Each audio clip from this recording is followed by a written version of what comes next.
हरे कृष्णा। ओम अज्ञानतिमिरन्धस्य ज्ञानाञ्जनशलाकया चक्षुरुन्मिलितं येन तस्मै श्रीगुरुवे नमः। नमः ओं विष्णुपदाय कृष्णप्रेष्ठाय भूतले श्रीमते भक्तिवेदान्त स्वामिन् इति नामिने। नमस्ते सारस्वते देवे गौरवाणी प्रचारिणे निर्विशेष शून्यवादी पाश्चात्यदेशतारिणे। जय श्री कृष्ण चैतन्य प्रभु नित्यानंद श्री अद्वैत गदाधर श्रीवासादि गौर भक्त वृंद। हरे कृष्णा कृष्णा कृष्णा हरे हरे, हरे राम राम राम हरे हरे। हरे कृष्णा। तो आप सबका स्वागत है आज के हमारे श्री बृहद भागवतामृत क्लास में। पिछले बार हमने देखा था कि गोप कुमार उस माथुर ब्राह्मण को गोलोक धाम का महिमा वो सुनाना प्रारंभ करते हैं। फिर श्री स्वरूप, मतलब गोप कुमार का ही आध्यात्मिक नाम है श्री स्वरूप, जब वो गोलोक धाम में जाते हैं और वहाँ पर वे भगवान की विशिष्ट लीलाओं का दर्शन करते हैं तो वे भगवान की उस मोहिनी स्वरूप को देखकर अत्यधिक आकर्षित हो जाते हैं और उसी गोलोक धाम को अपना नित्य धाम समझने लगते हैं। फिर वहाँ पर हुए अनेक विभिन्न लीलाओं का वर्णन वहाँ पे किया जाता है। भगवान श्री कृष्ण के जो अपने गोपियों के साथ, अपने प्रिय भक्तों के साथ जो आदान प्रदान है उसका वर्णन किया जाता है। और फिर हमने ये भी देखा कि किस प्रकार से किसी एक दिन यमुना नदी के तालाब में कालिया नाग वहाँ पर उपस्थित हो गया और भगवान ने किस प्रकार से उस कालिया नाग का दमन किया। तो ये सब जो चर्चा है हम आगे कंटिन्यू करते हैं। तो आज जो हम चर्चा करेंगे कि उस गोलोक धाम में भी भगवान के उस शाश्वत धाम में कुछ आसुरी प्रवृत्ति वाले असुर वहाँ पर भी उपस्थित होते हैं। तो ये क्यों होता है, कैसे होता है, इसका वर्णन हम आगे करेंगे, इसका तत्व समझेंगे। लेकिन पहले हम उस लीला को देखते हैं, बाद में उसके ऊपर चर्चा करते हैं। तो कालिया दमन की लीला के पश्चात कुछ दिनों के बाद भगवान श्री कृष्ण अपने ग्वाल मित्रों के साथ जब अपने घर से व्रज मतलब जंगल में जा रहे थे गोचारण लीला करने के लिए, तो उसी समय पर कंस के द्वारा भेजे गए केशी और अरिष्टासुर ये दो दैत्य वहाँ पर आके खड़े हो गए और वे उस व्रज धाम में उपद्रव मचाने लगे। तो उसका वर्णन आगे इस प्रकार से है।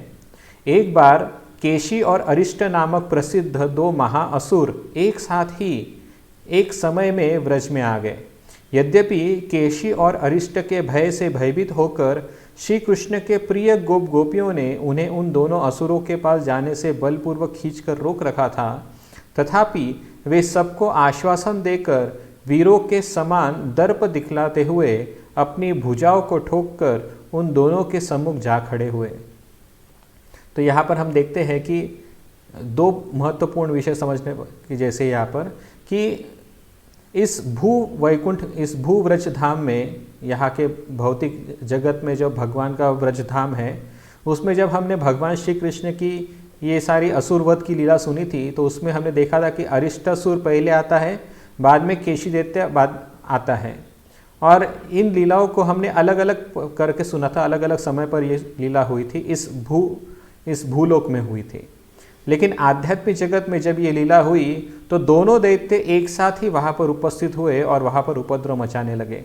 तो भगवान श्री कृष्ण उन दैत्यों को देखकर अपनी वीरता का प्रदर्शन करने के लिए, खास तौर पर अपनी प्रिय सखी गोपियों को प्रसन्न करने के लिए और साथ ही उनके सामने अपने वीरता का बखान करने के लिए वे उनके सामने उन असुरों के सामने जाकर खड़े हो गए। जो वरिष्ठ गोपियागण थी, जो वात्सल्य भाव में भगवान श्री कृष्ण को देखा करती थी, उन सभियों ने, खास तौर पे माता यशोदा ने भगवान श्री कृष्ण को खींच लिया अपनी तरफ कि तुम वहाँ पर मत जाओ। लेकिन भगवान श्री कृष्ण ने अपना दर्प, मतलब अपना वीरता दिखाने के लिए अपने बाजुएं ठोक कर उन असुरों के सामने गए और वे वहाँ पर उन्हें ललकारने लगे। जब अरिष्टासुर आया तब श्री कृष्ण ने शीघ्र ही उसकी नासिका छेद कर उसे नथ लिया और श्री गोपीश्वर महादेव के सामने लाकर बांध दिया। तो यहाँ पर भगवान श्री कृष्ण ने अरिष्टासुर के साथ बहुत जोरदार युद्ध किया और अंत में जब अरिष्टासुर थक कर हार गए तो उसके नाक में उसके नासिका में छेद कर दिया और जिस प्रकार से किसी बैल को दमन किया जाता है उसी प्रकार से अरिष्टासुर का भी दमन भगवान श्री कृष्ण ने किया और फिर गोपीश्वर महादेव मंदिर के सामने उस बैल को जाकर बांध दिया, ये सोचकर कि ये भगवान शिव का ये नंदी बैल है, और इस प्रकार से उन्हें वहाँ पर ही रख छोड़ दिया, मतलब बांध दिया वहाँ पर। श्री गोपीश्वर के सामने बंधे हुए अरिष्टासुर बैल को भी बैलगाड़ी ढोने के लिए वही रख लिया।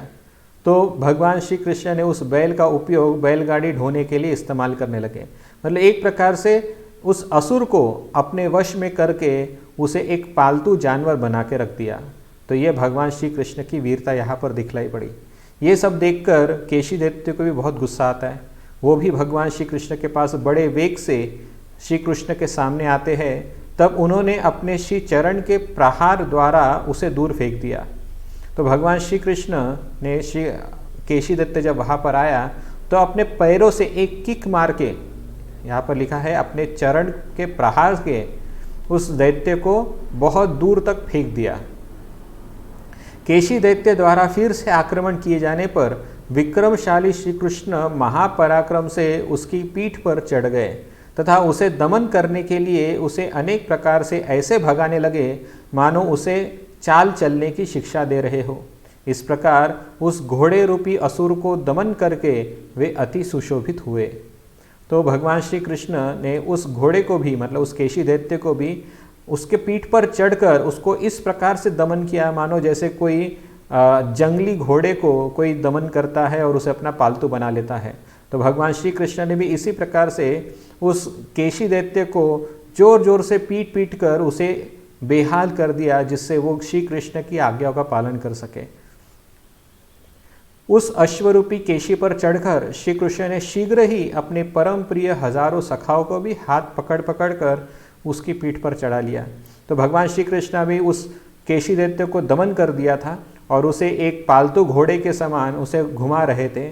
तो ये देखकर श्री कृष्ण के जो सखा मित्र थे वे भी कृष्ण के साथ उस घोड़े पर सवारी करना चाहते थे। तो भगवान श्री कृष्ण ने अपने प्रत्येक गोप मित्र को अपने साथ उस घोड़े के पीठ पर बिठा लिया। फिर उसे विचित्र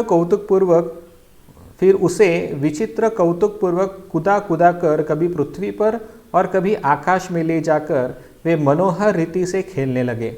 इस प्रकार क्षण काल में ही श्री कृष्ण ने उस असुर को संयमित कर अपने वश में कर लिया और अपनी खेल सवारी के लिए उसे रस्सी से बांधकर वही व्रज में रख लिया।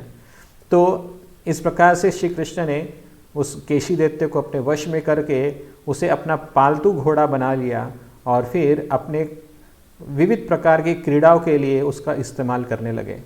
तो इस प्रकार से भगवान श्री कृष्ण ने केशी और अरिष्टासुर इन दोनों दैत्यों को अपना पालतू जानवर बना के रख दिया।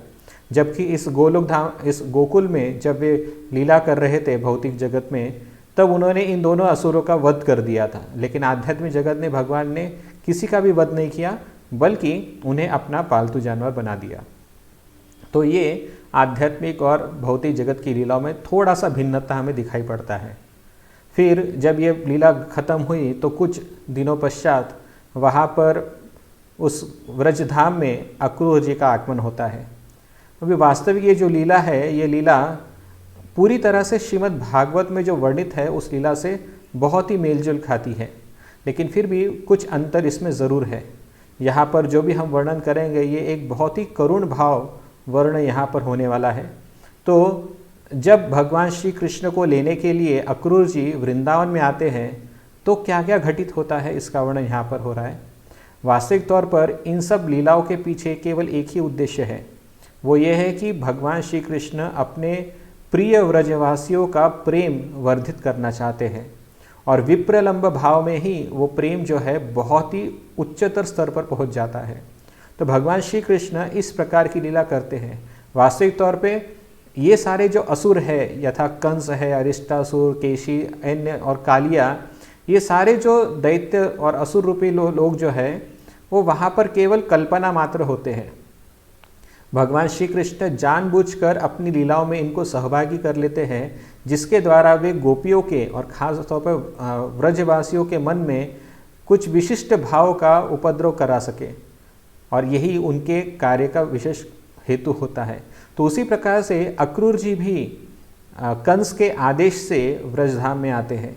तो ये लीला भी बहुत सुंदर तरीके से वर्णन हुई है। वास्तविक तौर पे कंस जैसा कोई व्यक्ति व्रजधाम में केवल नाम मात्र होता है, और उसी प्रकार से अक्रूर भी केवल वो पार्ट खेलने के लिए यहाँ पर आते हैं। तो ये भी वर्णन यहाँ पर हुआ है। आगे चल के श्री स्वरूप या गोप कुमार ये सारी बातों का रहस्य उस माथुर ब्राह्मण को समझाने वाले हैं, लेकिन हम पहले इसे समझ लेते हैं ताकि कन्फ्यूजन न हो सके। इसलिए कंस की आज्ञा से अक्रूर श्री कृष्ण को व्रज से मथुरा ले जाएंगे। इसे सुनकर समस्त गोकुलवासी बहुत प्रकार से विलाप करते हुए रोने लगे तथा बार बार मूर्छित होने लगे। तो जब सभी व्रजवासियों को पता चला कि अगले दिन अक्रूर जी जो है श्री कृष्ण को अपने साथ मथुरा ले जाने वाले हैं, तो ये बात को केवल सुनने मात्र से ही सारे व्रजवासियों के हृदय में बहुत जोर का आघात हुआ। वे बहुत जोर जोर से रोने लगे और कुछ लोग तो मूर्छित भी हो गए।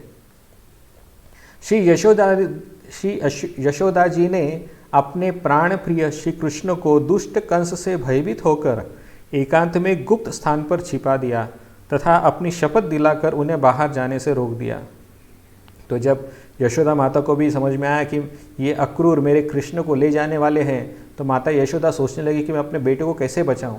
और भगवान श्री कृष्ण वे भी अपनी वीरता प्रदर्शित करना चाहते थे, तो वे भी हाँ बोल दिए उनके साथ जाने के लिए, लेकिन माता यशोदा नहीं सहन कर सकती थी कृष्ण का विरह। तो उन्होंने तुरंत ही कृष्ण को ले जाकर किसी ऐसे जगह पर छुपा दिया जहाँ से कोई उसे ढूंढ ना सके। मतलब एक प्रकार से अपने कृष्ण को मथुरा जाने से रोकने के लिए उन्होंने इस प्रकार का कृत्य किया था। तो वास्तविक तौर पे माता यशोदा ने कृष्ण को ऐसी जगह बंद करके रखा, ऐसी जगह छुपा के रखा था जहाँ पर कपड़े रखे जाते हैं, ताकि अक्रूर को श्री कृष्ण मिल ना पाए। और कोई सोच सकता है तो फिर श्री कृष्ण अगर स्वयं बाहर आ गए तो, इसीलिए माता यशोदा ने श्री कृष्ण को वचन दिया, अपनी शपथ दिलाई कि तुम यहाँ से बिल्कुल भी बाहर नहीं जाओगे। ऐसा कहकर उन्हें एकांत में गुप्त स्थान पर छिपा दिया था। प्रातःकाल में अक्रूर ने अनेक प्रकार की युक्तियों द्वारा श्री नंद जी को समझाया। तब वे अपनी रोती हुई पत्नी श्री यशोदा को आश्वासन देकर अपने पुत्र को बाहर ले आई। तो सुबह के समय, पहले तो रात के समय पर माता यशोदा ने कृष्ण को छुपा दिया और कहा कि इस गुप्त स्थान से कहीं मत जाना, ताकि अक्रूर तुम्हें ढूंढ नहीं पाएंगे और ऐसे ही चले जाएंगे। लेकिन सुबह के समय जब अक्रूर जी श्री कृष्ण को ले जाने के लिए तैयार हुए, तो वे कृष्ण को कहीं ढूंढ नहीं पा रहे थे। तो ये देखकर अक्रूर जी ने नंद महाराज को समझाया, बहुत अच्छी तरह से उन्हें समझा बुझा कर उन्हें आश्वासन दिलाया कि आपके बेटे कृष्ण को कुछ नहीं होगा, बल्कि इससे सभी यदुवंशों का उद्धार ही होने वाला है। नंद महाराज ने यही बात फिर माता यशोदा को समझाई, जबकि नंद महाराज स्वयं भी नहीं चाहते थे कि कृष्ण उनके साथ जाए, लेकिन अपना महत्वपूर्ण जो कर्तव्य है, खासतौर पर यादवों के प्रति जो श्री कृष्ण का जो लगाव है, वो देखते हुए श्री नंद महाराज ने यशोदा को बहुत अच्छी तरह से समझाया। और फिर यशोदा माता भी श्री कृष्ण को उस गुप्त कमरे से बाहर ले आई। तब श्री यशोदा जी बाहर निकली तथा अपने अश्रों को पोंछते पोंछते दुख से पीड़ित होकर अपने पुत्र श्री कृष्ण का हाथ पकड़कर उसे शफल के पुत्र अक्रूर के हाथ में अपनी बहुमूल्य धरोहर की तरह सौंप दिया। तो माता यशोदा बहुत ही विचलित मन से, ये कार्य वो जो नहीं करना चाहती थी, लेकिन फिर भी नंद महाराज के समझाने पर तथा बहुत विचार करके फाइनली माता यशोदा जी ने श्री कृष्ण को अक्रूर के साथ जाने के लिए उन्हें सौंप दिया। जिस प्रकार से कोई अपना बहुमूल्य वस्तु किस प्रकार से कतराते हुए अन्य को देता है, उसी प्रकार से माता यशोदा ने भी श्री कृष्ण का हाथ अक्रूर जी के हाथ में बहुत ही कतराते हुए प्रदान किया। और फिर उन्होंने नंद महाराज से कहा, तब श्री यशोदा जी ने श्री नंदराज से भी कहा, मैंने अपने प्राणों से भी अधिक प्रिय इस पुत्र को आपके हाथों में सौंपा है। आप किसी का विश्वास नहीं करके इसे अपने पास ही रखना और फिर यहाँ वापस लाकर इसी प्रकार मेरे हाथों में सौंप देना। तो माता यशोदा ने नंद महाराज से कहा कि मेरे पुत्र को कुछ नहीं होना चाहिए, इसे हमेशा अपने साथ ही रखना। किसी भी बहाने से इसे किसी के साथ छोड़ मत देना, क्योंकि मैं आपके ऊपर विश्वास करके ही इसे भेज रही हूँ, और आप मुझे जब वापस आएंगे तो मेरे कृष्ण को मेरे हाथ में इसी प्रकार से सौंप देना। ये वचन लेकर माता यशोदा ने कृष्ण को नंद महाराज के साथ जाने की अनुमति दे दी। फिर जब उन्होंने श्री कृष्ण शून्य घर में प्रवेश किया तब सभी व्रजांगनाएं बहुत जोर जोर से रोने लगी, और समझाने बुझाने पर भी क्रोधित होकर श्री यशोदा को इस प्रकार कहने लगी, अरे निर्दयी बुद्धिहीने, बाघ के हाथ में अपने पुत्र को सौंपकर श्री कृष्ण शून्य इस दाह योग्य घर में तुम अकेली किस प्रकार से प्रवेश कर पाई हो। तो उस घर में रहने वाले जो अन्य गोपियाँ थी, खास तौर पे जो कृष्ण की प्रिय सखिया व्रजांगनाएं जो थी, वे भी उस घर में सब कुछ सुन रही थी। और जब माता यशोदा ने कृष्ण को अक्रूर जी के साथ जाने की अनुमति दे दी, और जब वो रोते रोते हुए अपने घर में वापस आई, तो वो जो घर है, कृष्ण से शून्य जो घर है, माता यशोदा को बहुत भारी पीड़ा देने लगा। लेकिन इसके भी ऊपर ज़्यादा पीड़ा तब हुई जब सभी जो गोपियाँ थी उन्हें कोसने लगी। माता यशोदा को वे कोस रही थी कि आप इतनी निर्दयी कैसे हो सकती है, आपकी बुद्धि मारी गई है, आपने एक बाघ के हाथ में अपने प्रिय पुत्र को सौंप दिया है, ऐसा आप कैसे कर सकती है, और इतना करने के बाद भी आप फिर से इस घर में कैसे प्रवेश कर सकती है। तो इस प्रकार से वो अन्य गोपियाँ भी अपने मन का दुख इस प्रकार से व्यक्त कर रही थी। इस प्रकार वे समस्त व्रजांगनाएं श्री यशोदा तथा श्री नंदराज को धिक्कार तथा अक्रूर को अभिशाप देती हुई और भी अधिक शोक से व्याकुल होकर घर से बाहर निकल आई, तथा करुण स्वर से रोते रोते अपने प्रभु श्री कृष्ण को पुकारती हुई उनके पीछे तेजी से भागने लगी। तो इसका अर्थ स्वाभाविक है, सारी गोपियाँ कृष्ण का विरह सहन नहीं कर पाई, और जब अक्रूर जी कृष्ण तथा बलराम को वहाँ से ले जा रहे थे तो सभी गोपियाँ जो थी उस रथ के पीछे पीछे भाग पड़ी और किसी तरह से उस रथ को रोकने का प्रयत्न किया। इस समय पर सभी व्रजवासी गोपियाँ जो थी उन्होंने अपनी सारी लज्जा तथा हया को त्याग दिया और उन्होंने श्री कृष्ण के सामने अलग अलग प्रकार से विनती करने लगी। कोई ये सोच सकता है कि ऐसी कुलीन स्त्रियाँ, ऐसी शादीशुदा जो स्त्रियाँ है, खास तौर पर जो कुंवारी स्त्रियाँ होती है, उनको इस प्रकार से बर्ताव करना बिल्कुल भी शोभा नहीं देता। लेकिन फिर भी श्री कृष्ण के बिछड़ने का जो दुख है, उस दुख के सामने उन्होंने किसी प्रकार की लज्जा की परवाह नहीं की और वे तुरंत ही उस रथ के पीछे दौड़ने लगी और अपने हाथों से अक्रूर को रोकने का प्रयत्न किया। उन व्रजांगनाओं के महाशोक से उत्पन्न प्रगाढ़ दुखपूर्ण क्रंदन से अक्रूर, श्री नंदराज, श्री बलदेव और अन्य गोप, यहाँ तक कि श्री कृष्ण भी रोने लगे। तो भगवान श्री कृष्ण भी जब उन गोपियों का दुख देखे, उनका रोना क्रंदन सुना, तो ये सब के सब वहाँ पर रोने लगे थे। यहाँ तक कि भगवान श्री कृष्ण को भी इन गोपियों का दुख देखा नहीं चाह रहा था और उनका भी हृदय भर आया और वे भी रोने लगे वहाँ पर। उन्हें जीवन दान देने के लिए श्री कृष्ण रथ से कूदकर उन गोपियों की मंडली में आ पहुँचे और उन सब को अपने साथ लेकर अलक्षित भाव से कुंजों में चले गए। लेकिन अक्रूर जी गाड़ी तो चला रहे थे और ये जो गोपियाँ जो थी वो पीछे छूटती जा रही थी। वे चल नहीं पा रही थी, इतना दुख हो रहा था कि उनको चलने में सक्षम नहीं हो पा रही थी। इसलिए वो वहीं पर गिरकर रास्ते पर ही रो रो कर अपना हाल बेहाल कर रही थी। और ये सारी गोपियों को इस प्रकार से देखा तो कृष्ण को रहा नहीं गया और वे तुरंत उस रथ से छलांग लगाकर नीचे कूद पड़े और फिर वे उन गोपियों के पास आकर उनको एकांत में किसी के देखे बिना वो इस एकांत में चले गए। तो जब ये चीज़ अक्रूर को पता चली तो उनको बड़ा आश्चर्य हुआ। उसका वर्णन आगे आएगा। लेकिन भगवान श्री कृष्ण गोपियों को लेकर अलक्षित भाव से, मतलब किसी को भी दिखे बिना, उन गोपियों को लेकर किसी कुंज में चले गए उन्हें समझाने के लिए। इसके पश्चात कंस के दूत अक्रूर ने स्वस्थ होकर जब श्री कृष्ण को रथ पर नहीं देखा तब वह इस आकस्मिक घटना से पश्चाताप करने लगे। तथापि दीनता सहित वचन चातुरी से उन्होंने श्री बलदेव जी को अपने वश में कर लिया। तो ये जो शब्द है ये उस स्वरूप के हैं या गोप कुमार के हैं जो भी स्वयं वहाँ पर उपस्थित थे और उन्हें भी भगवान श्री कृष्ण के विरह का दुख हो रहा था और वे भी नहीं चाहते थे कि श्री कृष्ण अक्रूर जी के साथ वहाँ पर जाए और वे भी अक्रूर जी को कोस रहे थे। तो ये जो वाक्य है कि दीनता सहित वचन चातुरी से, मतलब अक्रूर जी इतने चतुर है कि अपने बातों के चातुर्य से उन्होंने बलराम जी को अपनी तरफ मोड़ लिया और वे बलराम को लेकर श्री कृष्ण को ढूंढने चल पड़े। अक्रूर ने श्री देवकी, श्री वसुदेव और अन्यान्य यादवों के समस्त दुखों का इस प्रकार से वर्णन किया जिससे यह प्रतीत होता था कि एकमात्र श्री कृष्ण ही उन समस्त दुखों का कारण है।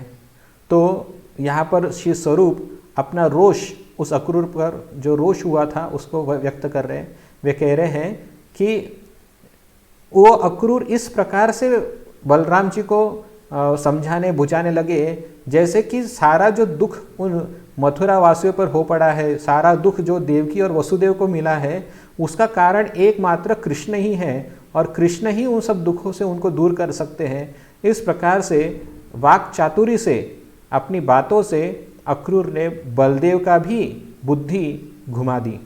तो इस प्रकार से ये स्वरूप या गोप कुमार जो है वो अपना रोष व्यक्त कर रहा है। अतएव श्री बलदेव पिता के दुख से दुखित होकर चाचा अक्रूर के साथ अनुज श्री कृष्ण को ढूंढते हुए उनके चरण चिन्हों को देखकर उसी कुंज के निकट उपस्थित हुए जिसमें श्री कृष्ण विराजमान थे। तो फाइनली भगवान श्री कृष्ण जहाँ पर उपस्थित थे वहाँ पर श्री बलराम जी तथा अक्रूर श्री कृष्ण के चरण चिन्हों को देखते हुए ढूंढते वो उस कुंज की तरफ आ पहुँचे। श्री अक्रूर ने कहा, दुष्ट कंस वृद्ध तथा दिन वसुदेव और देवकी को प्रतिदिन धमकाता है और कभी कभी तलवार दिखाकर मारने की चेष्टा भी करता है। इससे वे दोनों भयभीत होकर शोक और दुख में निमग्न रहते हैं। वे आपके भक्त हैं, अतएव आपके द्वारा उनकी उपेक्षा करना उचित नहीं है। तो अक्रूर जी जो है वो कृष्ण को बहुत ही विनयपूर्वक तथा बहुत ही दीनता के साथ वो कृष्ण के सामने ऐसे शब्द प्रस्तुत कर रहे हैं जिससे भगवान श्री कृष्ण अपने गोपियों के साथ अपने प्रेम को भूल जाए और वे तुरंत ही मथुरा की तरफ निकल पड़े। तो ये अक्रूर जी का चातुर्य था। अन्य सभी यादवों का भी कोई सहारा नहीं है, वे सभी आपके आगमन के मार्ग पर आंखें लगाए बैठे हैं। अत्यधिक दुख और शोक से संतप्त उन यादवों को हताश करना आपके लिए उचित नहीं होगा। विशेषतः उस कंस से देवता तथा ब्राह्मण आदि भी भयभीत हो रहे हैं। तो यहाँ पर भगवान श्री कृष्ण सभी देवताओं के तथा ब्राह्मणों के अत्यंत शुभचिंतक होने के नाते अक्रूर ने इस प्रकार से कृष्ण के सामने बातें रखी जिससे भगवान श्री कृष्ण तुरंत ही क्रोध में आकर कंस को मारने की इच्छा से वहाँ से निकल पड़े और अपना हेतु साध्य कर सके। ऐसा अक्रूर का प्रयत्न था और वे उसमें सफल भी हुए। श्री स्वरूप ने कहा, इस प्रकार अत्यंत क्रूर कार्य करने वाले किंतु नाम मात्र से ही अक्रूर अत्यधिक दीनतापूर्वक प्रत्येक व्रज गोपी को प्रणाम करके प्रार्थना करने लगे। तो जब अक्रूर जी इस प्रकार से श्री कृष्ण से बोले, लेकिन श्री कृष्ण का जो मन है वो गोपियों को छोड़कर जाने को तैयार नहीं था और वे बार बार गोपियों की तरफ देख रहे थे। अक्रूर जी समझ गए कि यदि गोपियां अगर कृष्ण को अनुमति दे दे तो श्री कृष्ण जरूर ही मथुरा की तरफ निकल पड़ेंगे और इसी वजह से अक्रूर जी जो है उन गोपियों के सामने हाथ जोड़कर दीनतापूर्वक प्रार्थना करते हैं और उन्हें समझाने का प्रयत्न करते हैं। वे कहते हैं, हे देवियों, यदुकुल में उत्पन्न हुए यादवों को कंस के हाथों से मत मरने दो, कृपा करके उनकी रक्षा होने दो। विशेषतः कंस द्वारा कारागार में बंद श्री कृष्ण के दीन माता पिता के प्राण बचाओ। तो अक्रूर यहाँ पर कह रहे हैं कि यदु वंशों में उत्पन्न जो लोग हैं उनको कंस के हाथों से मत मरने दो। तो हो सकता है कि गोपियाँ सोचे कि हमें क्या करना है, यदु वंश के लोग का क्या होता है, हमें हमारा कृष्ण यहाँ पर चाहिए, वो कृष्ण यहाँ से कहीं नहीं जाएगा। तो ये आशंका से अक्रूर और आगे कहते हैं, कम से कम कृष्ण के जो माता पिता है वसुदेव और देवकी, उनके बारे में तो सोचो और इसी के लिए आप कृष्ण को जाने की अनुमति प्रदान करो। तो इस प्रकार से बहुत चतुरतापूर्वक अक्रूर जी यहाँ पर अपनी बातें रख रहे हैं। यह सुनकर सभी गोपियों ने कहा, हे महाधूर्त, हे झूठ बोलने वाले, हे कंस के आज्ञापालक दूत, वसुदेव देवकी किस प्रकार कृष्ण के माता पिता हुए? श्री नंद यशोदा ही कृष्ण के माता पिता है। इस छल से श्री कृष्ण को मथुरा ले जाकर तुम गोकुल वासियों का वध मत करो तथा हम स्त्रियों की हत्या मत करो। तो यहाँ पर गोपियाँ और भी भड़क जाती है और वे कहते हैं कि अक्रूर तुम धूर्त हो। धूर्त का अर्थ होता है कि अपनी चतुराई से अपना हेतु साध्य करने वाला, मतलब व्यक्ति के मन में अपना हेतु साध्य करने के लिए वो अलग अलग प्रकार से युक्तियां लगाता है और कभी कभी सामने वाले को इतना विवश कर देता है कि उसे लगने लगता है कि मेरे कारण ही इसको दुख हो रहा है। तो इसे धूर्तता का लक्षण कहा जाता है। तो इसी प्रकार से अक्रूर भी इसी प्रकार से जब गोपियों के सामने बोलते हैं कि अगर कृष्ण यहाँ से नहीं गए तो उन सब यादवों के मृत्यु का तथा वसुदेव देवकी के दुख का कारण केवल आप ही लोग होंगे। तो इस प्रकार से जब अक्रूर ने गोपियों के सामने ऐसे वचन प्रस्तुत किए तो गोपियाँ भी क्रोधित होकर उन्हें कहती है कि तुम धूर्त हो। वे कहते हैं तुम महाधूर्त हो, तुम झूठ बोलने वाले हो, तुम कंस के आज्ञापालक दूत हो। अभी कंस का आज्ञापालक दूत का मतलब ये हो गया कि जैसे कंस निष्ठुर है उसी प्रकार से उसका दूत होने के कारण तुम भी निष्ठुर हो। तो वे कहने लगे कि देवकी और वसुदेव किस प्रकार से कृष्ण के माता पिता हो सकते हैं, उनके माता पिता तो नंद और यशोदा है, तो इसलिए तुम झूठ बोल रहे हो। तो इस प्रकार से गोपियाँ उनको समझाने का प्रयत्न, उनको कृष्ण को न ले जाए ऐसा प्रयत्न करती है। लेकिन अक्रूर सोचते हैं लेकिन अगर कृष्ण यहाँ से नहीं जाएंगे तो कंस उनको मार डालेगा, तो उनकी हत्या का जिम्मेदार कौन होगा फिर। तो फिर गोपियाँ भी इसके प्रत्युत्तर में कहते हैं अगर कृष्ण यहाँ से गए तो ये जो व्रजवासी है ये सब के सब मारे जाएंगे और हम जो स्त्रियाँ हैं, ऐसा कहा जाता है शास्त्रों में कि स्त्री की हत्या करना बहुत बड़ा पाप होता है। तो हम सब जो स्त्रियाँ हैं इस व्रज धाम में, ये सारी जो स्त्रियाँ हैं इसके मृत्यु का कारण केवल आप ही होगे। तो इस प्रकार का कार्य तुम मत करो। श्री कृष्ण ने दुष्ट कंस के वैसे व्यवहार को सुना तथा अपने आप को यादवों के दुख का कारण माना। फिर श्री बलदेव जी की भी मथुरा जाने की अनुमति से अवगत होकर उन गोपियों को सांत्वना देते हुए वे क्रोध और शोकपूर्वक उस कुंज से बाहर निकल आए। तो जब भगवान श्री कृष्ण ने अक्रूर के द्वारा अपने माता पिता वसुदेव और देवकी के प्रति होने वाले जो अन्याय है उसके बारे में सुना तो उन्हें बहुत क्रोध आया और कंस को मारने की बहुत तीव्र इच्छा उनके मन में उत्पन्न हुई। और फिर उन्होंने देखा कि बलदेव जी भी तैयार है इस बात को लेकर और वे भी चाहते हैं कि मैं मथुरा चलूं। तो श्री कृष्ण वहाँ से तुरंत ही कुंज के बाहर निकल आए और अब गोपियों को सांत्वना देते हुए वे आगे बढ़ चले। श्री कृष्ण ने मथुरा जाने का निश्चय कर लिया है ऐसा जानकर गोपियाँ उनके श्री मुख कमल को बार बार देखने लगी तथा भावी विरह की अग्नि से भयभीत होकर रोते रोते उनके श्री चरण कमलों में गिरकर कहने लगी। तभी जब कृष्ण ने ठान ही लिया है कि उन्हें मथुरा जाना है तो गोपियाँ भी कुछ नहीं कर सकती थी और वे कृष्ण से होने वाले विरह को विचार करके भी मूर्छित होकर गिर पड़ रही थी। तो इसलिए उन सब ने कहना प्रारंभ किया। वे कृष्ण से कहने लगी, एक तो आप दूर देश जा रहे हैं और वह भी दुष्ट कंस की आज्ञा से उसके सुहृद अक्रूर के साथ उसकी मथुरापुरी में जा रहे हैं। हम अनेक प्रकार की विपत्तियों की आशंका से व्याकुल होकर अपने चित्त में प्रवास से उत्पन्न आपके दुख की चिंता में कैसे जीवन धारण कर सकेगी।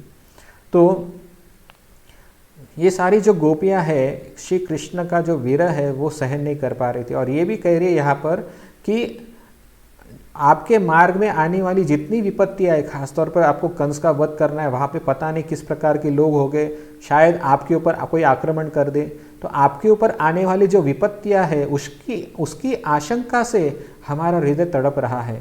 तो किस प्रकार से हम आपको इस अक्रूर के साथ भेज दें।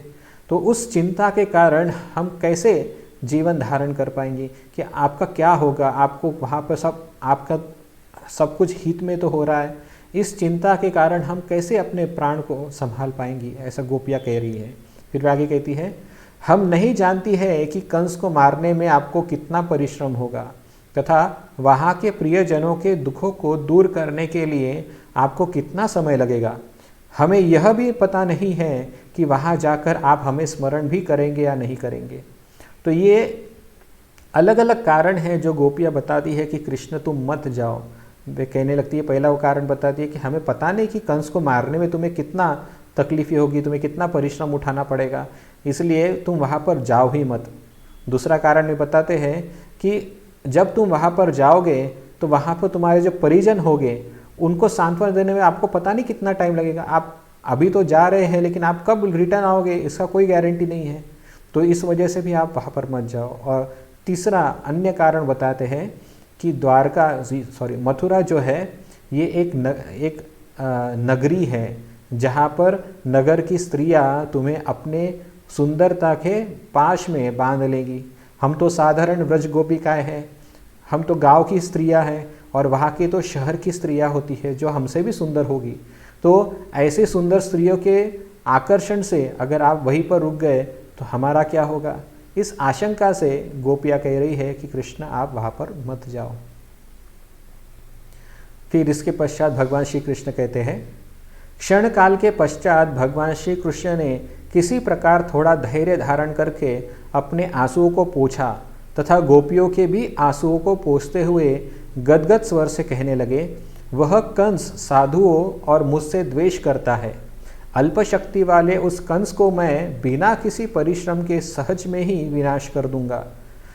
तुम मुझको बहुत शीघ्र यहाँ आया ही समझो। अतएव हे सखियों, मेरी इस शुभ यात्रा के समय रोकर यात्रा के लिए अमंगल मत करो। तो भगवान श्री कृष्ण स्वयं भी आंखों में अश्रु भरकर अपनी भी आंखें पोंछ रहे थे और साथ ही साथ वे गोपियों के भी आंसू पोंछ रहे थे।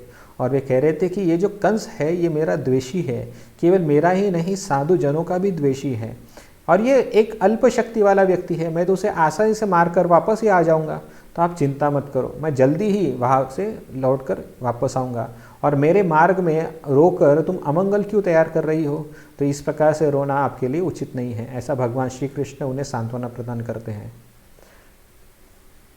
अक्रूर जल्दी से वहाँ रथ ले आए। उस समय श्री कृष्ण यत्नपूर्वक अपनी दृष्टि को गोपियों की ओर से हटाकर श्री बलराम के साथ उस रथ पर चढ़ गए। तो अक्रूर जी समझ गए कि यहाँ पर अभी चर्चा हो रही है, तो हो सकता है कि गोपियाँ श्री कृष्ण को वापस अपने प्रेम पाश में वापस पकड़ लेंगी। इसलिए अक्रूर जी तुरंत अपने रथ पर जाते हैं और तुरंत उस रथ को उस कुंज के पास ले आते हैं, जिससे भगवान श्री कृष्ण को तुरंत वहाँ से निकलने का वो मार्ग दिखा सके। और जैसे ही रथ वहाँ पर आते हैं, भगवान श्री कृष्ण उस रथ पर जाने के लिए आरूढ़ होते हैं, और वे गोपियों की तरफ देखते भी नहीं, इस भय से कि अगर दो गोपियों को रोते हुए देखेंगे तो शायद कृष्ण का मन वापस विचलित हो जाए। तो इस वजह से भगवान श्री कृष्ण गोपियों की तरफ मुंह फेर कर उस रथ पर चढ़ जाते हैं। तब गोपियाँ उनके विरह से व्याकुल होकर रोते रोते मूर्छित होकर भूमि पर गिर पड़ी तथा अपने अश्रुओं से भूमि को कीच करने लगी। जो क्षण काल के लिए भी श्री कृष्ण का विरह सहन नहीं कर पाती है, वे व्रज सुंदरियाँ श्री कृष्ण को मथुरा गमन करते हुए देखकर हाहाकार शब्द करते हुए चिल्लाने लगी। तो जो गोपियाँ श्री कृष्ण का एक क्षण का भी विरह सहन नहीं कर सकती, जब उन्हें देखा कि कृष्ण मथुरा के लिए जा रहे हैं और पता नहीं कब आएंगे, तो वे हाहा करते हुए चिल्लाने लगी, रोने लगी, तड़पने लगी, और तड़प तड़प के वो ज़मीन पर गिर पड़ती थी, और उनके आंसुओं से सारा जो ज़मीन है वो कीचड़ हो जाता था। तो इस प्रकार से उन गोपियों का विरह देखना भी असंभव होता था। अक्रूर ने पीछे मुड़कर नहीं देखा, बलराम श्री कृष्ण भी पीछे मुड़कर नहीं देख पा रहे थे, क्योंकि वो जो विरह का जो दर्शन है वो इतना करुणामय था कि श्री कृष्ण का मन भी विदीर्ण हो रहा था। उस समय उनके मुख सूख गए और उनमें चलने का भी सामर्थ्य नहीं रहा। वे ब्रज गोपियाँ अत्यंत दुखित होकर गदगद कंठ द्वारा उच्च स्वर से दीनतापूर्ण रोदन करने लगी, जिससे समस्त दिशाएं पूरित हो गई। फिर वे रथ के पीछे पीछे ही भागने लगी। परम प्रिय गोपियाँ आदि की उस परम दुखमयी दशा को देखकर श्री कृष्ण का मन भी शोक से व्याकुल हो उठा। वे भी उच्च स्वर से अपने रोने को रोकने में असमर्थ होकर अपनी अश्रुधारा को पोंछने में व्यग्र हो गए। तो सारी जो गोपियां हैं, उनका जो रोने का जो ध्वनि है वो पूरे ब्रज धाम को प्रभावित कर रहा था, और यहाँ तक कि श्री कृष्ण भी गोपियों का विरह, उनका दुख नहीं देख पा रहे थे। लेकिन क्या करें, उन्हें मथुरा जाना ही है, और इस वजह से वे भी अपने आंसू पोंछते हुए वहाँ पर खड़े रहकर उनकी अवस्था बस देख ही रहे थे। तो उनकी परम दुखमयी दशा को देखकर श्री कृष्ण का मन भी शोक से व्याकुल उठा। तो श्री कृष्ण का मन भी व्याकुल हो गया और वे भी रोने लगे वहाँ पर। श्री परीक्षित महाराज ने कहा, हे माता, इस प्रकार कहते कहते श्री स्वरूप दुखित होकर करुण स्वर से रोते रोते प्रेम में विवल होकर मूर्छित हो गए। तब उस कथा के श्रोता माथुर ब्राह्मण भी व्याकुल होकर रोने लगे। क्षण काल के बाद उन्होंने स्वरूप को विविध प्रकार से प्रयास द्वारा स्वस्थ किया। तो जब गोप कुमार या श्री स्वरूप इस प्रकार से ये वार्ता कर रहे थे, ये सब बता रहे थे उनको कि गोपियों का कितना बड़ा दुख वहाँ पर उनके ऊपर आ पड़ा था, तो श्री स्वरूप भी उस दुख में व्याकुल हो गए और वे भी मूर्छित होकर वहाँ पर गिर पड़े। उस कथा को सुनने वाला जो माथुर ब्राह्मण है वो भी उस दुख के कारण रोने लगे। उनके भी आंखों में आंसू आ गए और वे भी मोहवश, वे भी चिंतातुर हो गए। और फिर माथुर ब्राह्मण ने किसी तरह से श्री गोप कुमार को या श्री स्वरूप को वापस शुद्धि पर लाया और फिर श्री स्वरूप फिर से आगे की कथा बताना प्रारंभ चालू किया। श्री स्वरूप ने कहा, श्री कृष्ण ने मथुरा जाकर वहाँ के निवासियों को संतुष्ट किया तथा कंस को उसके अनुचरों सहित मारकर अपने माता पिता को बंधन से मुक्त किया। इसके पश्चात कंस के पिता उग्रसेन को राजा बनाकर तथा कंस के भय से अन्य देशों को भागे हुए यादवों को वापस बुलाकर मथुरा वासियों को मधुर वचनों द्वारा धीरज बंधाया। तो यहाँ पर वर्णन आ रहा है कि श्री कृष्ण जब मथुरा गए तो वहाँ पर उन्होंने कंस का वध किया, अपने माता पिता वसुदेव तथा देवकी को बंधन से मुक्त कराया, उग्रसेन महाराज को राजा बनाया और फिर साथ ही साथ अन्य जो यदुवंश के लोग हैं जो इधर उधर भाग गए थे उन सबको वापस मथुरा में बुलाकर उनको आदर सम्मान के साथ स्थापित कराया। तो इस प्रकार के कार्य भगवान श्री कृष्ण ने मथुरा में जाकर किए। कंस के मित्र दुष्ट राजाओं से भयभीत और अत्यंत दुखित तथा श्री कृष्ण को ही अपना जीवन मानने वाले उन यादवों के आग्रह से भक्तवत्सल श्री हरि श्री बलराम सहित उन्हें सुख देने के लिए मथुरा में ही वास करने लगे तथा समस्त व्रजवासियों को आश्वासन देने के लिए श्री नंदराज तथा अन्य गोपों को गोकुल भेज दिया। तो ये स्थिति और भी कठिन है। देखिए, नंद महाराज ने अपने पत्नी यशोदा को वचन दिया था कि मैं कृष्ण को वापस लेकर ही आऊँगा, लेकिन यहाँ पर हम क्या देखते हैं कि यादवों के विनती से और अपने मथुरावासी जो अपने प्रियजन हैं, खासतौर पर उनके माता पिता वसुदेव देव की, उनको प्रसन्न करने के लिए, उनके प्रति प्रेम व्यक्त करने के लिए वे कुछ दिन मथुरा में ही रुकना चाहते थे। अभी मथुरा में जब वे रुकेंगे तो नंद महाराज तथा अन्य व्रजवासी कितना दिन तक मथुरा में रुक सकते हैं। तो भगवान श्री कृष्ण ने ये सोचकर कि अगर इधर ज़्यादा समय लग गया तो वहाँ पर जो व्रजवासी है, जो मेरे आने की चिंता में राह देख रहे हैं, अगर और देर हो जाए तो शायद वे अपना प्राण त्याग कर देंगे। इसलिए वे चाहते थे कि नंद महाराज स्वयं वहाँ पर जाएं और उन व्रजवासियों को धीरज बंधाएं और पीछे पीछे श्री कृष्ण स्वयं बाद में आ जाएंगे। जब मथुरा में सारा मैटर क्लियर हो जाएगा, सब कुछ अवस्था ठीक हो जाएगी, तो भगवान श्री कृष्ण नंद महाराज को कह रहे मैं वापस जल्दी ही लौट आऊँगा। श्री भगवान ने कहा, हे पिताजी, हमारे विरह से कहीं किसी व्रजवासी के प्राण न निकल जाए, इसलिए आप इन गोपों सहित शीघ्र ही गोकुल जाइए। मैं भी आपके मित्र इन उद्विग्न चित्त यादवों को सुखी करके जल्द ही उस प्रिय व्रज में आ रहा हूँ। तो भगवान श्री कृष्ण ने जब इस प्रकार से नंद महाराज से कहा तो नंद महाराज का हृदय पूरी तरह से टूट गया। वे कल्पना भी नहीं कर सकते कि कृष्ण इस प्रकार से बात कर सकते हैं। वे कहते हैं, श्री नंदराज जी ने कहा, हे पुत्र, मैं यह जानता हूँ कि तुम किसी दूसरे के नहीं हो। तुम हमें छोड़कर और दूसरों के होकर अन्य किसी स्थान पर रहने में समर्थ होगे, मुझे यह प्रतीति पहले कभी नहीं हुई। इसलिए मैंने यह प्रतिज्ञा की थी कि तुम्हें छोड़कर मैं अकेला ब्रज में नहीं आऊँगा। तो जब भगवान श्री कृष्ण ने नंद महाराज से कहा कि आप आगे जाइए, मैं पीछे कुछ दिन यहाँ पर रुक कर आता हूँ, तो नंद महाराज को ये उत्तर अपेक्षित नहीं था कृष्ण से। वे सोच रहे थे कि कृष्ण ऐसे कैसे कह सकता है, कृष्ण मेरे साथ ही वापस व्रजधाम में वापस लौटेंगे, ये कृष्ण इस प्रकार से क्यों कह रहे हैं। तो उन्हें आशंका हुई कि कहीं ऐसा तो नहीं कि कृष्ण वसुदेव और देवकी को ही अपना माता पिता समझ रहे हैं। इसलिए वे कहते हैं कि मैं यह जानता हूँ कि तुम किसी दूसरे के नहीं हो, तुम मेरे ही हो। मतलब वे कृष्ण से कहते हैं तुम मेरे ही पुत्र हो, तुम अन्य किसी के पुत्र नहीं हो सकते। और वे कहते हैं तुम हमें छोड़कर और दूसरों के होकर अन्य किसी स्थान पर रहोगे, ऐसा मैं सोच भी नहीं सकता। तो नंद महाराज कह रहे हैं कि जैसे जब बालक जो होता है, जब जो छोटा बालक होता है, तो वो अपने माता पिता को छोड़कर कभी नहीं रह सकता, क्योंकि माता पिता ही उस बालक के सर्वस्व होते हैं और माता पिता के लिए वो पुत्र संतान भी सर्वस्व ही होती है। तो जब अत्यधिक प्रेम होता है तो व्यक्ति अपने प्रियजनों से दूर नहीं रह सकता। तो नंद महाराज को यही लग रहा था कि मेरा कृष्ण जो है वो तुरंत ही मेरे साथ ही वापस व्रज को आएगा, लेकिन यहाँ पर कृष्ण कह रहे कि आप आगे जाओ। ऐसे कैसे कृष्ण कह सकता है, ये सोचकर नंद महाराज का हृदय टूट रहा था। फिर वे कहते हैं इसलिए मैंने ये प्रतिज्ञा की थी यशोदा के सामने कि तुम्हें छोड़कर मैं अकेले व्रज में नहीं आऊँगा। मैंने ऐसी प्रतिज्ञा की थी ये सोच के कि तुम मेरे पुत्र हो और इधर का कार्य समाप्त करके तुम मेरे साथ ही व्रज को लौट आओगे, लेकिन तुम ये क्यों कह रहे हो ऐसा। इसलिए हे पुत्र रक्षा करो, रक्षा करो। यहाँ पर 2 बार वे कह रहे हैं रक्षा करो। क्यों रक्षा करो बोल रहे हैं?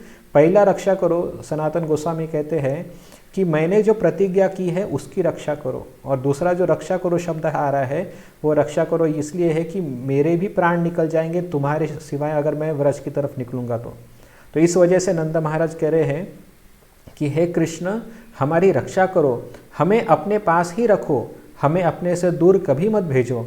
जब तुम अपनी इच्छा से व्रज जाओगे हम लोग भी तभी तुम्हारे साथ व्रज में लौटेंगे। तो नंद महाराज कह रहे कि मेरी प्रतिज्ञा को टूटने मत दो, क्योंकि अगर मैं ऐसे ही लौट जाऊंगा तो मेरी प्रतिज्ञा टूट जाएगी। और दूसरा वे ये कह रहे हैं कि जब भी तुम्हारी इच्छा हो, जब तुम्हें लगे कि हाँ अभी मेरा मथुरा का काम पूरा हो गया है, तब हम साथ में ही व्रज को लौटेंगे। तो इस बहाने कम से कम व्रजवासी इस आशा में तो जीवित रहेंगे कि अभी तक नंद महाराज आए नहीं हैं, वो कभी ना कभी कृष्ण को लेकर ज़रूर आएंगे। इस आशा में वो हमारी राह तो देखेंगे। लेकिन यदि मैं अकेला ही अगर व्रज की तरफ चला जाऊंगा तो लोगों की सारी आशा ही खत्म हो जाएगी। ये सोच के कि श्री कृष्ण ने नंद महाराज को जाने दिया, इसका अर्थ यह है कि कृष्ण वापस कभी नहीं आएंगे, ऐसा व्रजवासियों को लगेगा। तो ये सारी चीज़ें नंद महाराज कृष्ण को समझाते हैं, और जब श्री कृष्ण भी ये बातें सुनते हैं तो थोड़े देर के लिए वे भी शांत हो जाते हैं, वे भी कुछ नहीं कह पाते, क्योंकि ये बात सच है कि अगर नंद महाराज अकेले ही व्रत चले जाएंगे तो सारी गोपियाँ जो अभी तक जीवित इसलिए है क्योंकि वे राह दिख रही है कि नंद महाराज कृष्ण को लेकर आएंगे, लेकिन अगर नंद महाराज अकेले ही व्रत चले गए तो उनकी सारी आशाएं खत्म हो जाएगी और वे अपना प्राण भी त्याग देंगे। मेरे द्वारा दिए गए वचनों की आशा से तुम्हारी माता सहित सभी व्रजवासियों ने प्राण धारण कर रखा है। यदि मैं तुम्हें यही छोड़कर गोकुल जाता भी हूं तब तो वे व्रजवासी निश्चय ही प्राण त्याग देंगे। श्री स्वरूप ने कहा, इस प्रकार श्री नंदराज तथा अन्य गोपों की विकलतापूर्ण उक्ति को सुनकर श्री कृष्ण कुछ देर तक मौन हो गए। तब शूरसेन के पुत्र श्री वसुदेव जी श्री कृष्ण की व्रज में जाने की इच्छा की आशंका करके कहने लगे। तो जब इस प्रकार से नंद महाराज के शब्द उपस्थित हुए तो श्री कृष्ण जो है प्रेम में मोहित होकर वहीं पर स्तब्ध खड़े हो गए। उन्हें शब्द नहीं मिल रहे थे कि किस प्रकार से मैं कुछ आगे कहूँ। और वसुदेव जी जो वहाँ पर खड़े थे उन्हें आशंका हो गई कि श्री कृष्ण भी भावावेश में आकर नंद महाराज के साथ वो वापस व्रज को चला जाएगा, जो वसुदेव नहीं चाहते थे। वे चाहते थे कि मेरा पुत्र मेरे साथ ही रहे, मेरे साथ ही मथुरा में रहे, ऐसे उनकी इच्छा थी वसुदेव जी की। तो इस वजह से वे युक्तिपूर्वक नंद महाराज को कुछ सांत्वना पर शब्द कहते हैं। वे कहते हैं कि ये पुत्र आपका ही है, ऐसा वे नंद महाराज से कहते हैं। श्री वसुदेव जी ने कहा, हे भाई नंदराय, श्री बलराम सहित तुम्हारा यह पुत्र, यहाँ पे लिखा है तुम्हारा यह पुत्र, मतलब वे ये नहीं कह रहे कि वसुदेव ये नहीं कह रहे कि कृष्ण मेरा पुत्र है, वे कह रहे कि कृष्ण ये तुम्हारा पुत्र है। वो इसलिए कह रहे हैं ताकि नंद महाराज को बुरा न लगे, ताकि नंद महाराज शांत चित्त होकर ये स्वीकार कर ले कि वे जब ये ब्रजधाम जो है वो शाश्वती के साथ जाए कि कृष्ण उनका ही पुत्र है। तुम्हारा यह पुत्र व्रज में रहकर ही सर्वदा परम आनंद प्राप्त करता है, अन्य किसी भी स्थान पर वास करने से ये केवल दुखी ही होता है। तो वे अत्यंत चतुरतापूर्वक सांत्वना दे रहे हैं वसुदेव जी। वे कहते हैं कि तुम्हारा ये जो कृष्ण है ये केवल व्रज में ही आनंद प्राप्त करता है और इसके अलावा उसे कहीं और आनंद नहीं प्राप्त होता, इसलिए आप चिंता मत करो, ये ज़रूर वापस व्रज में आएगा, वो यहाँ पर नहीं रहेगा, ऐसा वे कहते हैं। किंतु दोनों के ही उपनयन मतलब जनेऊ संस्कार का समय हो गया है, अतएव अभी ये ब्रह्मचारी होकर दूसरे स्थान पर वेद अध्ययन करेंगे और फिर व्रज में चले जाएंगे।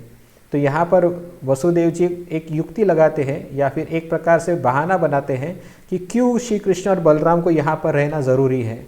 वे ये कहते हैं कि अभी इनके उपनयन का मतलब उनके जनेऊ संस्कार का समय हो गया है, मतलब उनके शिक्षा आदि का समय हो गया है, तो इन्हें गुरुकुल में भेजना है, उन्हें अन्य संस्कारों को पूर्ण करना है, तो इसके कारण उन्हें यहाँ पर रुकना आवश्यक है।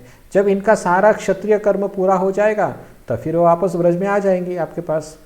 तो ऐसा वसुदेव जी नंद महाराज को समझाने का प्रयत्न करते हैं, लेकिन नंद महाराज उन सब बातों को ठुकरा देते हैं। श्री स्वरूप ने कहा, श्री वसुदेव के वचनों के प्रति श्री कृष्ण की सम्मति तथा अपने वचनों के प्रति उनकी असम्मति देखकर श्री नंद जी व्याकुल होकर रोते हुए चल पड़े। जब वसुदेव जी ने ऐसी बात कही तो नंद महाराज ने थोड़ी देर के लिए कृष्ण की तरफ देखा और कृष्ण भी अपने आँखों से इशारा कर रहे थे कि वसुदेव जी सही कह रहे हैं। तो जब नंद महाराज को पता चला कि श्री कृष्ण मेरी बातों को त्याग कर वसुदेव की बातों को सम्मति दे रहे हैं, तो ये नंद महाराज के लिए अत्यंत करुणा वाला समय था। वे कभी सोच नहीं सकते कि कृष्ण मेरे सिवा भी कैसे रह सकता है। वे ये कल्पना भी नहीं कर सकते थे कि श्री कृष्ण मुझे छोड़कर किसी अन्य के साथ रह पाएंगे, लेकिन यहाँ पर कृष्ण भी मुझे जाने के लिए कह रहा है। तो नंद महाराज से यह रहा नहीं गया और उनके आंखों में आंसू आ गए। तब श्री कृष्ण देव ने अन्य यादवों के साथ साथ श्री नंदराज का अनुगमन करने लगे। फिर जब रोते हुए सभी गोपों ने एक एक करके उन्हें गले लगाया, तब वे भी बड़े जोर जोर से रोने लगे। तो जब भगवान श्री कृष्ण नंद महाराज अकेले ही निकल पड़े, पूरी तरह से हृदय उनका टूट गया था कि कृष्ण भी मुझे जाने के लिए कह रहे हैं, तो ये रोते रोते आगे निकल पड़े। उनको देखते हुए अन्य व्रज गोप भी नंद महाराज के पीछे पीछे हो लिए। श्री कृष्ण भी अपने पिता को नंद महाराज को इस प्रकार का रोते हुए देखकर वे भी व्याकुल होकर उनके पीछे पीछे चल पड़े। नंद महाराज को लगा कि शायद मेरे रोने को देखकर शायद कृष्ण मेरे साथ वापस व्रज आने के लिए तैयार हो जाए, लेकिन फिर भी ऐसा नहीं हुआ। श्री कृष्ण को व्रज जाने में इच्छुक समझकर श्री वसुदेव आदि धीर यादव जरासंध आदि के भय से उत्पन्न यदुकुल की व्याकुलता को शमन करने के लिए आवश्यकता प्रदर्शन इत्यादि रूप युक्तियों का जाल बिछाकर श्री कृष्ण को वापस लौटा आए। तो जब नंद महाराज इस प्रकार से दुखी होकर जा रहे थे, तो वसुदेव इत्यादि यादवों ने देखा कि इस प्रकार से कृष्ण तो ज़रूर उनके साथ वापस चले जाएंगे, और श्री कृष्ण पीछे पीछे चल भी रहे थे ये सोच के कि मैं नंद महाराज को सांत्वना दूंगा। लेकिन जब उन्होंने देखा, यादवों ने देखा, खासतौर पर वसुदेव जी ने देखा कि कृष्ण क्या पता वापस लौटेगे या नहीं, क्या वो रास्ते में ही वो नंद महाराज के प्रेम में भावावेश होकर व्रज की तरफ चले गए, तो इसलिए रास्ते में उन्होंने श्री कृष्ण को अलग अलग प्रकार से युक्तियों से समझाया। श्री स्वरूप कह रहे हैं, उन्होंने श्री कृष्ण को युक्तियों का जाल उनके सामने बिछाया, जिसके कारण कृष्ण उस जाल में फंस गए और वे नंद महाराज के साथ नहीं जा पाए। कौन सा जाल था वो कि जरासंध इत्यादि जो असुर हैं वे मथुरा पर कभी भी आक्रमण कर सकते हैं, इसलिए आपके बिना हम लोग यहाँ पर सुखी नहीं रह पाएंगे। तो ये इस प्रकार का जाल बिछाकर उन्होंने श्री कृष्ण को अपने साथ रख लिया। तो ये सारे जो शब्द है श्री स्वरूप उस ब्राह्मण को समझा रहा है, क्योंकि स्वरूप ये भी स्वयं भगवान श्री कृष्ण का भक्त है, व्रजवासी है, तो वे व्रजवासियों के भाव में आकर ही इन प्रकार से यादवों को कोस रहे हैं। और हमें किसी का भी पक्ष नहीं लेना है, हमें केवल इस भाव को समझना है कि श्री स्वरूप को किस प्रकार से उस अवस्था का वो वर्णन कर रहे हैं। इससे हमें पता चलता है कि भक्ति की चरम सीमा का अर्थ क्या होता है। श्री नंदराज जी श्री कृष्ण के विच्छेद से उत्पन्न शोक और अपनी प्रतिज्ञा के भंग होने अर्थात श्री कृष्ण को छोड़कर अकेले ही अपने घर लौटने के कारण लज्जावशतः वस्त्र द्वारा अपने मुख को ढककर अत्यंत दुखित होकर भूमि पर ही लेट गए। तो जब नंद महाराज वापस अपने ब्रजधाम में पहुँचे तो जब लोगों को सुनाई पड़ा कि अरे सारी बैलगाड़ियाँ वापस आ गई, नंद महाराज वापस आ गए, तो सब लोग बहुत अत्यधिक आनंदित थे कि कृष्ण वापस आ गए। लेकिन जब उन्होंने देखा कि नंद महाराज अकेले हैं तो उनको आश्चर्य हुआ कि नंद महाराज अकेले कैसे आ सकते, कृष्ण कहाँ है। तो यहाँ पर वर्णन आया है कि नंद महाराज किसी के भी प्रश्न को उत्तर नहीं दे पा रहे थे। वे जैसे ही अपने बैलगाड़ी से उतरे वे तुरंत ही अपने कक्ष में गए और वहीं पर अपना मुंह छिपाकर लज्जित होकर किसी को भी अपना मुंह नहीं दिखा पा रहे थे, ये सोच के कि लोग क्या कहेंगे, लोग मुझे अभी मेरी निंदा करेंगे, मेरी भर्त्सना करेंगे कि आपने कृष्ण को वहाँ पर कैसे छोड़ दिया। और इस लज्जा के कारण, इस दुख के कारण वे तुरंत ही अपने अंतर कक्ष में चले गए और अपने आप को उस अंतर कक्ष में बंद करके जमीन पर गिरकर जोर जोर से रोने लगे। व्रजवासी श्री कृष्ण को न देखकर दुखवश कर्तव्य विमूढ़ हो गए और तथा अनेक प्रकार की आशंकाएं करते हुए अत्यंत अधीर हो गए। उनके मुख सूख गए तथा कृष्ण के संबंध में पूछने का भी सामर्थ्य नहीं रहा। तत्पश्चात उन्होंने वृद्ध गोपों के मुख से सब कुछ सुना। तो जब नंद महाराज इस प्रकार से अपने आप को घर में बंद कर लिया तो सारे गोप जो थे, सारे जो व्रजवासी थे, वे सारे के सारे हताश हो गए। उनका चेहरा पूरी तरह से सूख गया था। ये सोच नहीं पा रहे थे कि अभी किसको क्या पूछे। उन्हें पता चल गया, उनके आशंका हो गई कि शायद कृष्ण वापस कभी नहीं आएंगे और कोई कुछ पूछ भी नहीं पा रहा था। इतने दुख में व्यग्र हो गए थे वो। लेकिन अंत में कुछ वृद्ध गोपों ने सारी हकीकत कह सुनाई और जब ये सब व्रजवासियों ने सुना तो वे कहने लगे। तब श्री यशोदा सहित सभी व्रजवासी बड़े जोर जोर से हाहाकार करते हुए अत्यंत दुखित स्वर से रोने लगे। उस समय उनकी जो दशा हुई, हाय, उसका मैं किस प्रकार से वर्णन करूं।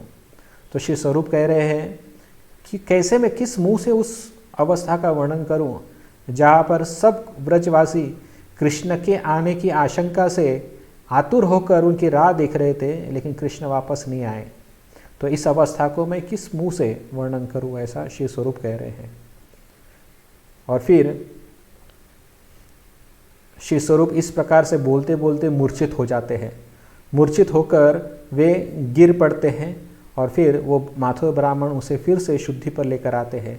और फिर श्री गोप कुमार हंसते हुए फिर इस कथा का समापन करते हुए कहते हैं, श्री स्वरूप ने कहा, श्री कृष्ण ने यादवों के समक्ष ऐसा स्थापित किया था कि व्रजवासियों का अत्यधिक दुख मेरे व्रज में गए बिना अन्य किसी भी तरह से शांत नहीं हो सकता। अतएव अपने प्रियजनों के प्रेम से वशीभूत होकर वे स्वयं शीघ्र ही व्रज में चले आए। तो भगवान श्री कृष्ण स्वयं ही व्रज में चले आए। तो यहाँ पर वर्णन आया है कि उन्होंने यादवों को इस प्रकार से कन्विंस किया कि मेरे गए बिना व्रजवासी कभी भी शांति नहीं प्राप्त कर पाएंगे, उनका चित्त शांत नहीं हो सकता जब तक मैं स्वयं नहीं जाऊंगा। तो इसके लिए भगवान श्री कृष्ण ने बड़े बड़े युक्तियाँ की। श्रीमद् भागवत में वर्णन है कि भगवान श्री कृष्ण ने सबसे पहले उद्धव को भेजा। उद्धव को भेजने का मुख्य आशय ये था क्योंकि उद्धव जो है ये सभी यादवों का प्रतिनिधि है। जो कुछ भी उद्धव कहता है सभी यादवगण जो है वो उद्धव की बातों को स्वीकार करते हैं क्योंकि वे जानते हैं कि उद्धव बड़ा महाज्ञानी महापंडित है। तो इसलिए वो जो कुछ भी कहता है वो सच ही होगा। इसलिए भगवान श्री कृष्ण ने उद्धव को बड़ी चतुरता के साथ व्रजभूमि में भेजा और वहाँ पर प्रदर्शित किया कि व्रजवासियों का प्रेम श्री कृष्ण के लिए कितना अगाध है और केवल कृष्ण की ही उपस्थिति उन्हें सांत्वना प्रदान कर सकती है। और जब उद्धव जी जब व्रज से वापस आए तो उन्होंने अपना साक्षात्कार यादवों को कह सुनाया। तो इस से यादव को पता चला कि व्रजवासी कितना विरह का अनुभव कर रहे हैं। इतना ही नहीं, यादवों के पश्चात उन्होंने स्वयं बलराम जी को भी भेजा और बलराम जी भी जब ब्रज में गए और उधर का अनुभव वे लेकर यादवों को समझाने लगे, तो यादवों को और भी कन्विक्शन हो गया कि बिना कृष्ण के वहाँ गए कोई भी ब्रजवासी को सांत्वना नहीं प्रदान कर सकता।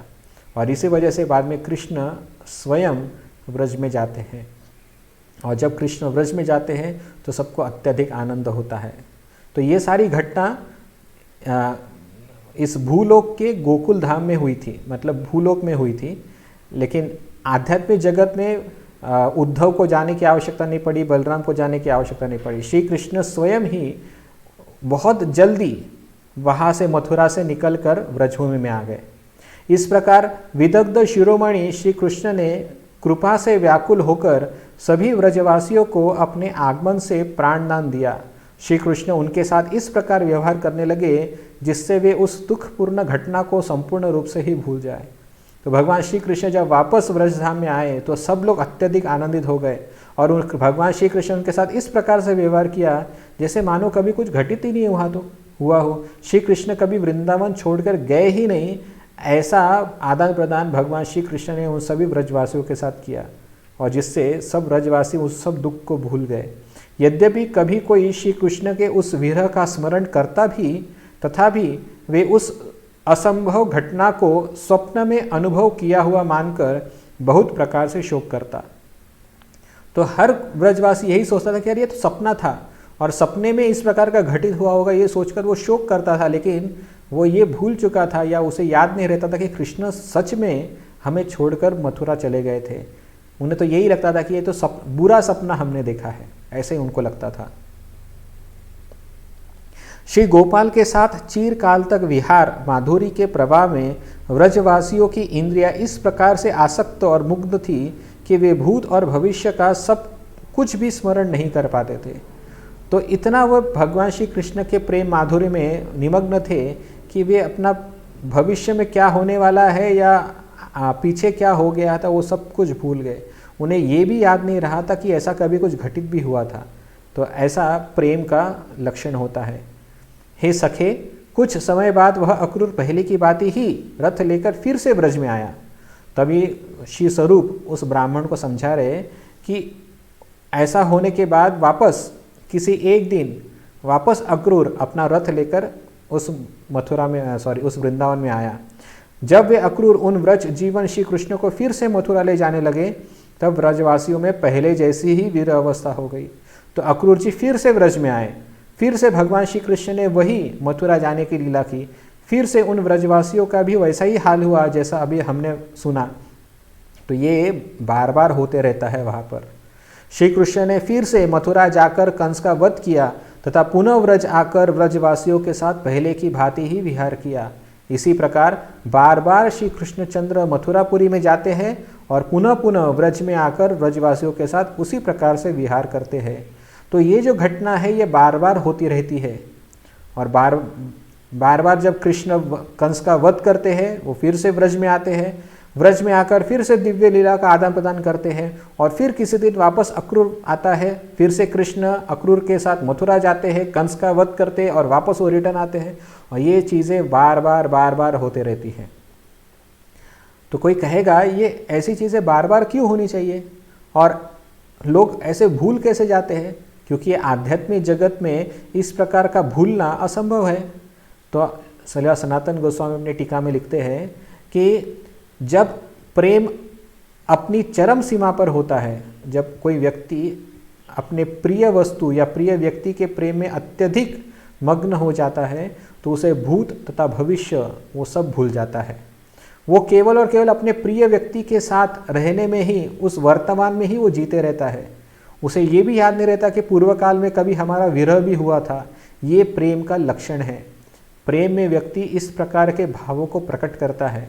तो यहाँ पर भी जब कृष्ण के साथ सारे व्रजवासी आनंद प्राप्त करते थे, तो वे भूल जाते थे कि भूतकाल में भगवान श्री कृष्ण पहले भी मथुरा गए थे, पहले भी कंस का वध किया था। तो ये सब भूल जाते हैं वो, और भविष्य में भी कृष्ण फिर से जाएंगे। ऐसी चीज़ें बार बार होती है, आगे भी होती रहेगी, ये भी उनको याद नहीं रहता था। तो ये भगवान की माया शक्ति के कारण नहीं है, ये भक्तों के जो भगवान के प्रति प्रेम है, उस प्रेम का ही स्वरूप लक्षण है, जो यहाँ पर वे प्रकट कर रहे हैं, ऐसा सनातन गोस्वामी कहते हैं। इसी प्रकार श्री गोलोक में कालिया दमन और गोवर्धन धारण आदि लीलाएं बार बार होती है। इसके अलावा प्रभु भक्तों के मन को हरण करने वाली विविध प्रकार की अद्भुत लीलाओं को भी बार बार करते रहते हैं। तो ऐसी जो लीलाएं हैं, भगवान श्री कृष्ण की प्रसिद्ध लीलाएं हैं, ये सारी लीलाएं आध्यात्मिक जगत में गोलोक धाम में बार बार होती रहती है। और जब भी ये होती है लोगों को लगता है ये तो पहली बार ही हो रहा है, लेकिन ये बार बार होते रहती है। इस प्रकार वे गोलोकवासी श्री कृष्ण के परम प्रेम से विमोहित होकर उन सब लीलाओं को सदा सर्वदा अपूर्व अर्थात नित्य नवीन रूप में अनुभव करते हैं। तो ये सारी जो लीला है ये गोपवासियों को नित्य नवीन प्रतीत होती है। गोलोक में रहने वाली नित्य परिकरों की तो बात ही क्या, मुझ जैसे नए व्यक्ति को भी यह विस्मरण हो जाता है कि यह लीला पहले हो चुकी है या नवीन है। तो गोप कुमार या श्री स्वरूप बता रहे हैं जो नित्य धामवासी है उनकी बात तो छोड़ दो, मुझ जैसा नया व्यक्ति भी जब वहाँ पर व्रज में धाम में जाता है तो मुझे भी याद नहीं रहता कि ये पहले घटित हो चुकी है या ये नई लीला हो रही है। क्योंकि भगवान की लीला माधुरी का ऐश्वर्य ही, लीला माधुरी का जो प्रभाव ही ऐसा है कि व्यक्ति सब कुछ भूल जाता है, क्योंकि भगवान का प्रेम ही इतना प्रगाढ़ होता है। फिर वे कहते हैं अहो महेश्वर्यम असावापि प्रभुर्निज प्रिय प्रेम समुद्र संप्लुतः कृतंच कार्यंच न किंचिदीश्वरः सदा अनुसंधातुम अभिज्ञ शेखरः। कैसा आश्चर्य है, सर्वज्ञ शिरोमणि श्री कृष्ण भी अपने प्रियजनों के प्रेम रूपी समुद्र में निमग्न होकर अपने महान ऐश्वर्य को भूल जाते हैं। उस समय उन्हें यह ज्ञान नहीं रहता है कि मैंने क्या किया और मेरा क्या कर्तव्य है। तो ये साक्षात भगवान श्री कृष्ण भी भूल जाते हैं, क्योंकि उनका प्रेम ऐश्वर्य ही ऐसा होता है कि सर्वज्ञ शिरोमणि श्री कृष्ण भी अपने प्रियजनों के प्रेम में निमग्न हो जाते हैं और वे भी भूल जाते हैं कि उनका क्या कर्तव्य है। उन्हें ये भी ज्ञान नहीं रहता कि उनको करना क्या है, ये लीला वापस क्यों रिपीट करनी है, वे भी भूल जाते हैं। तो ये एक अलग ही स्तर है। भगवान श्री कृष्ण का अपने भक्तों के साथ जो आदान प्रदान है ये अलग ही स्तर पर हो रहा है, जहाँ पर श्री कृष्ण भी उस प्रेम वश में या प्रेम भावावेश में आकर वे भी स्वयं सर्वशक्तिमान सर्वज्ञानी सर्वज्ञ होने के बावजूद भी भगवान सब भूल जाते हैं। तो ये भगवान के प्रेम का विशेष लक्षण है जो हमें यहाँ पर पता चला है। श्री कृष्ण के चरण कमलों से संबंधित समस्त लीलाएं नित्य और सच्चिदानंदमय है। जिस समय जिस लीला की आवश्यकता होती है उसी समय वह लीला अपने परिकर परिवार सहित आकृष्ट होकर उनकी सेवा में स्वयं ही उपस्थित हो जाती है।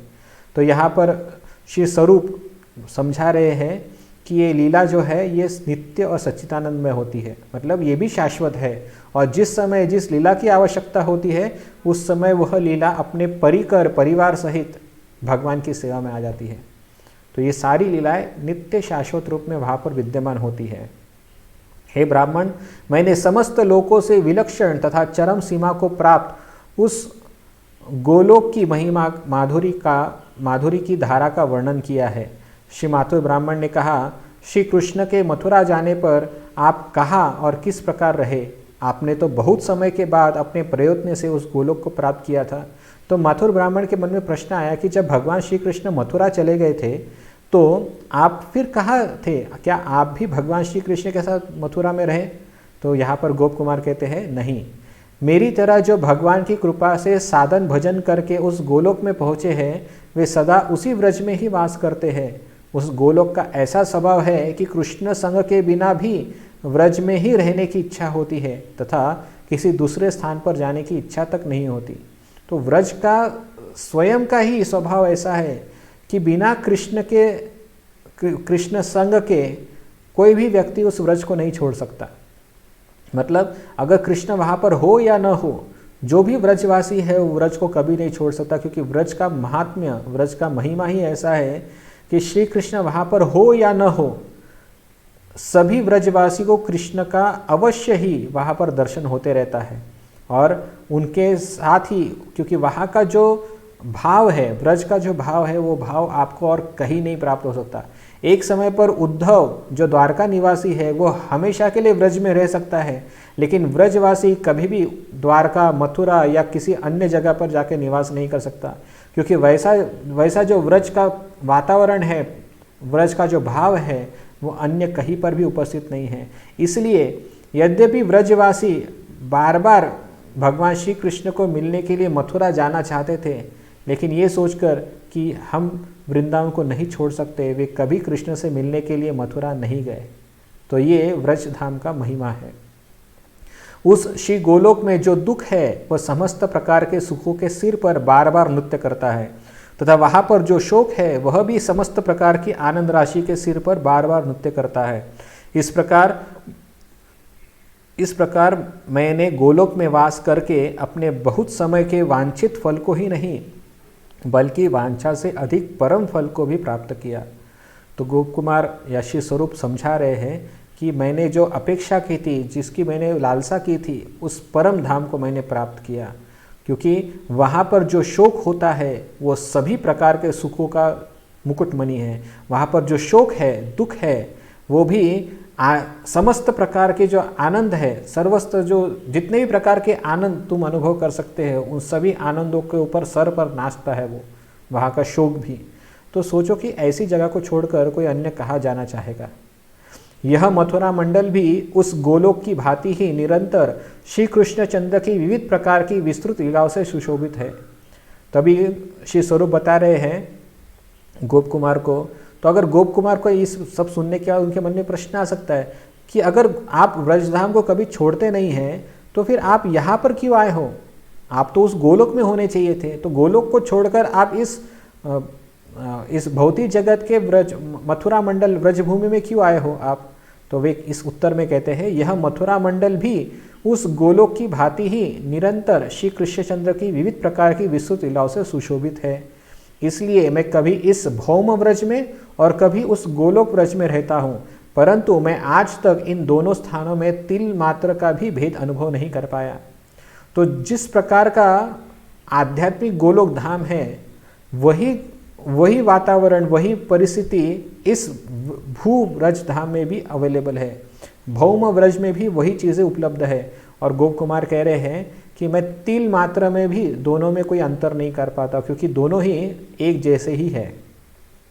अहो, समस्त लोकवासियों के पूजनीय श्री गोलोकवासी श्री नंदराज आदि द्वारा अनुभव किए जाने वाले गोलोक महात्म्य का मैंने श्री भगवान की कृपा से किंचित वर्णन किया है। अतएव मैं उस गोलोक धाम तथा वहाँ के समस्त परिकरों को पुनः पुनः प्रणाम करता हूँ। तो यहाँ पर गोप कुमार अपनी जो कथा है उसको विराम देते हैं।